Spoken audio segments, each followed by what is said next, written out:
Hi friends, இன்னைக்கு spicy cheese pasta எப்படி செய்யலான்னு பார்க்கலாமா? ஃபஸ்ட்டு ஒரு பாத்திரத்தில் தண்ணி ஊற்றி சூடானதும் உப்பு எண்ணெய் சேர்த்துக்கிறேன். இதோட பாஸ்தா சேர்த்து வேக வச்சு வடிகட்டி எடுத்துக்கிறேன்.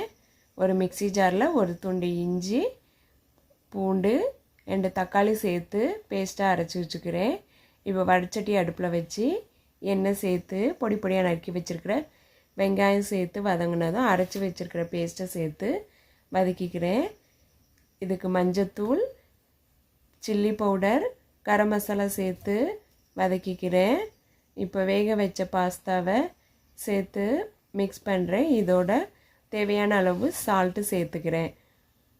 இது மேலே சீஸ் துருவி விட்டுக்கிறேன். சுவையான ஸ்பைசி சீஸ் பாஸ்தா ரெடி. நீங்களும் செஞ்சு பாருங்கள். தேங்க்யூ.